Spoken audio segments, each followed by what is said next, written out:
Jolokan uga dianggep minangka simbol pengarepan lan pangayoman saka Gusti Allah. Biyen jolokan iku digawe saka obor. Saiki wis perkembangan zaman dadi gawe lilin. Saka tradisi iki wis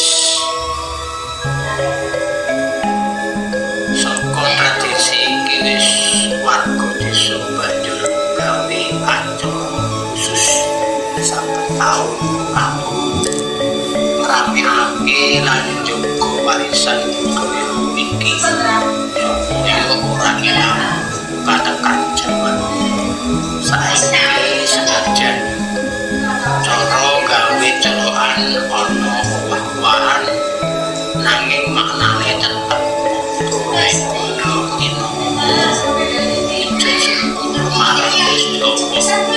lan ngajeni para leluhur sing wis disini. Colokan dilakoni saben malem 29 bulan Puasa.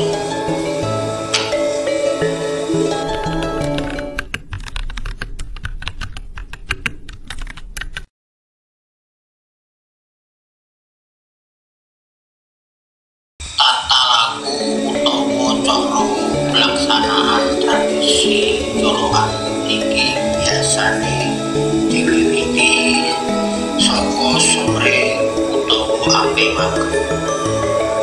Warga desa padha nyiapake colokan saka obor, lilin lan rampe liyane. Colokan mau banjur ditata ing ngarep omah, ing pinggir dalan, ing pojokan saben papan lan papan-papan suci kaya benda petitasan. Sadurunge pasang colokan, warga ing papan panggidah kanggo berbatan. Ana sesepuh desa sing mimpin acara menehi pitutur marang warga. Sawise dungo, warga banjur nyuwun lilin ing colokan. Ing wengi kuwi desa dadi sumringah amarga cahyane colokan mandangi saubengé. Saliyane madhangi dalan, bocah-bocah cilik biasane melu nggawa colokan lan laku-laku ing dalan desa bareng lan dolanan. Lah iki dadi momen kanggo para warga kanggo ngraketake paseduluran lan kerukunan.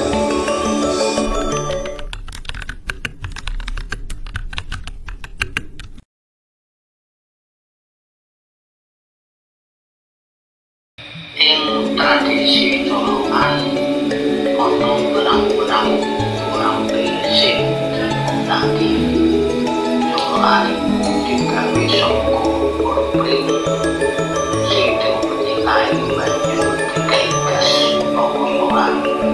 Lan saiki wis manut perkembangan zaman supaya ora dadi pengaku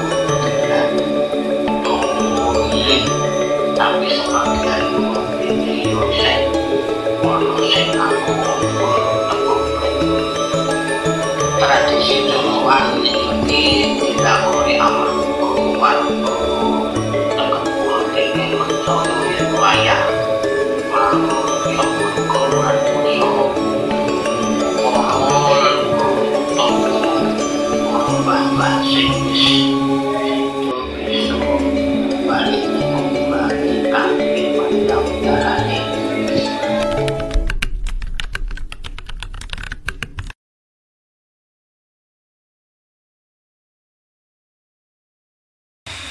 Tradisi colokan duweni gerang-gerang fungsi sing wigati kanggo warga Tegal Kulon. Fungsi utama saka tradisi iki ya iku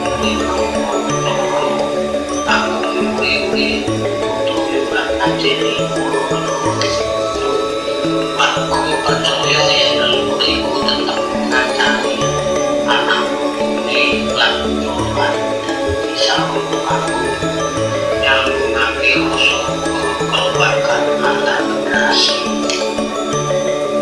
Dasar liyane colokan YouTube ini si sosial di bumi colokan warga bukan lagu ini jadi di sobat kebersamaan dan pengembangan di orang aspek spiritual mengalami wanagi rusuh dan kontak antar warga ini.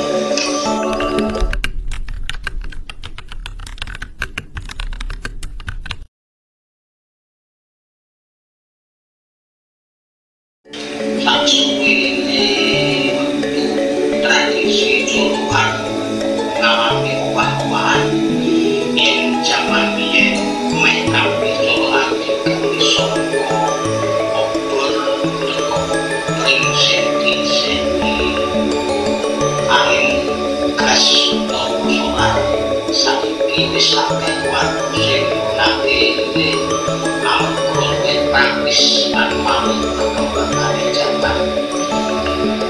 Ing senajan pengembang inti saka tradisi iki tetep dijaga. Warga isih percaya yen ane ana kepadane nek sing durang ora warisan.